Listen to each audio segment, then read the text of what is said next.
Hi guys, Playtendoguy here, and today I'm bringing you a review of Deadpool for the PS4. Hope you enjoy. Deadpool was originally released on the PS3 and the Xbox 360 in 2013, and this remaster is the same game you played all those years ago with no new features whatsoever. So it's quite hard to class this as a remaster as it doesn't improve on anything.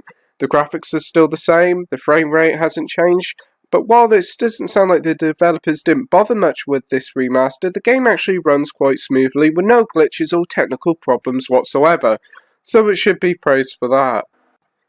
As for the game itself, the main story basically revolves around Deadpool creating his very own video game based on himself, with the help and the money of developers High Moon. Along the way, many of the X-Men pop up to help Deadpool as he fights various C-list villains.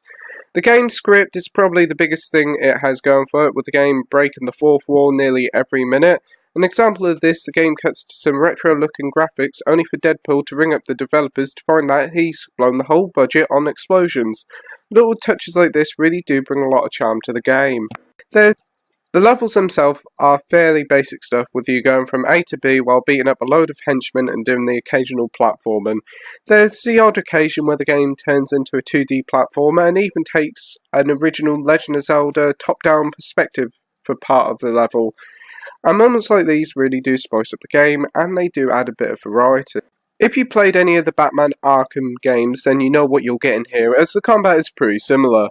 You have a light and heavy attack, as well as counter and dodge mechanics. Deadpool also carries a load of guns, which can be used to make some cool and flashy combos, and while the combat is fun, it just isn't as fluid as Batman.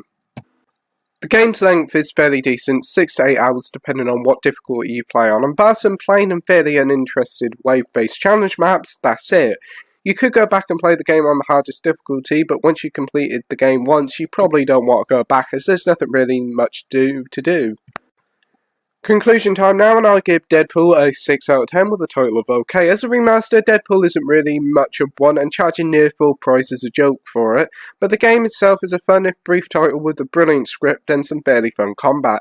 Even if the environments are bland and there isn't much replay value, the game is worth a buy if you can find it under £20.